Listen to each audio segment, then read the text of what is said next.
Hello everyone, कसे आहात तुम्ही सगळे? तर चला, सगळ्यात अगोदर आपल्या चॅनलला सबस्क्राईब करून घ्या, लाईक करून घ्या. चला सुरुवात करूया आपण आजच्या भागाला.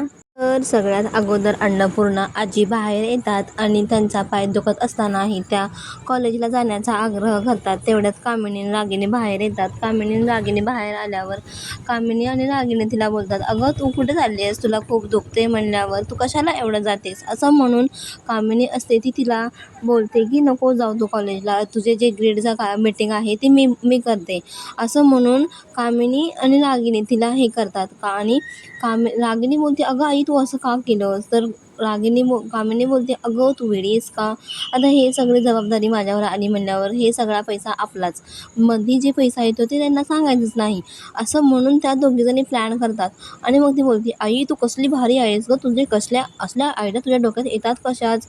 अशी कामिनी बोलू लागते. आणि असं बोलल्यानंतर इकडे ऋषीचा भाव दाखवलेला आहे, जो की त्याला प्रोजेक्टमधलं काहीही येत नाही आणि तो उगाच ओरडत असतो राधिकावर.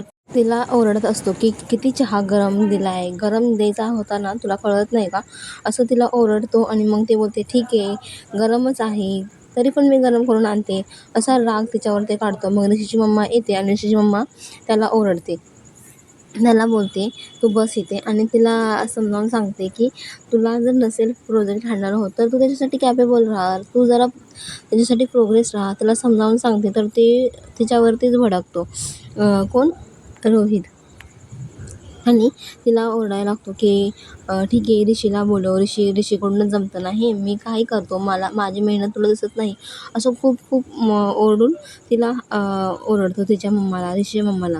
आणि मग हे सगळं झाल्यानंतर तो बोलतो की मी आता ऋषीला कॉल करतो आणि ऋषीला बोलतो की तुझ्या वाचून हे प्रोजेक्ट होत नाही आहे तर तू ये.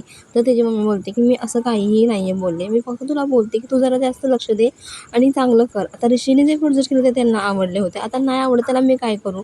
चहा पिऊन घे, गरम आहे, तुला जसा हवा तसाच.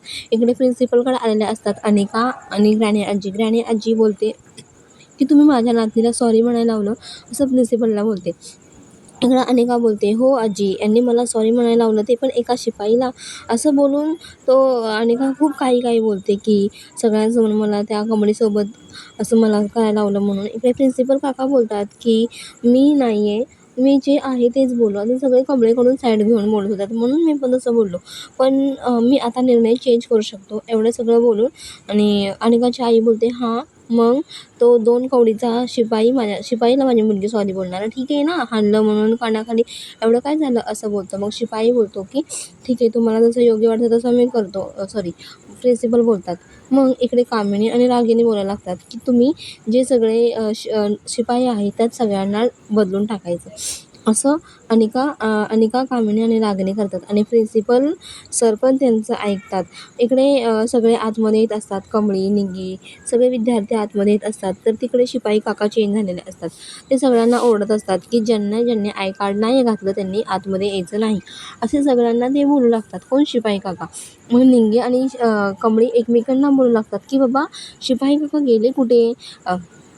इकडचे पण चेंज झाले, तिकडचे पण चेंज झाले, पहिला स्टाफ गेला कुठे? मग तिथे अनिका येते. अनिका तिची वाहवाही करायला सुरुवात करते. मग अनिका बोलते, तू मला फक्त सॉरी म्हणायला लावलं ना, मग मी सगळ्या शिपायांच्या ग्रुपलाच काढून टाकलं. समजलं, तू 1 पट खेळशील ना तर ते मी 10 पट खेळशील. मला तू असं तसं नको समजू. असं काही अनिका बोलायला लागते. तर मग आपली कमळी पण काय बोलते की ठीक आहे, तुझा पंगा माझ्याशी घेतला ना तर माझ्या पण रक्तात हार मानायचं असं लिहिलेलं नाही आहे. मी ज्या खानदानातले आहे ना त्यात तर कोणीच हार नाही मानली आणि मला प्रत्येक ठिकाणी लढायला शिकवले. सो तू माझ्या नादी लागू नको, अशी कमळी बोलते. इकडे अनिका बोलते, हां ठीक आहे, नको जास्त बोलू. असं बोलून ती तिथून निघून जाते. आणि मग इकडे कमळी विचार करायला लागते की ही जरा बावळट आहे का, असं तिला काहीही बोलू लागते. मग इकडे रागिनी काकू बघत असतात की कमळी अशी का बोलली, तिला कसं काय माहीत की तिचं रक्त आणि तिचं खानदान काय ते, असा विचार करू लागते.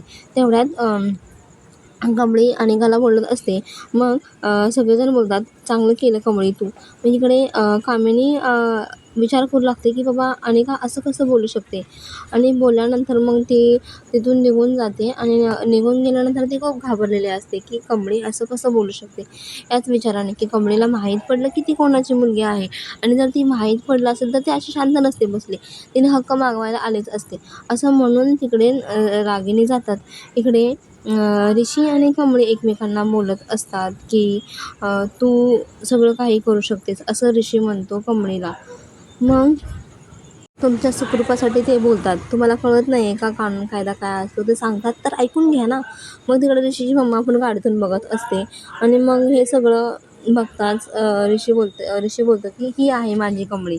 मग त्या काकी असतात ते हवालदार असतात त्या बोलतात आमचं तर कर्तव्यच आहे हे बोलायचं हे सांगायचं.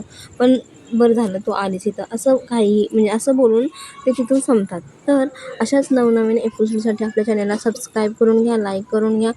चला बाय बाय, काळजी घ्या.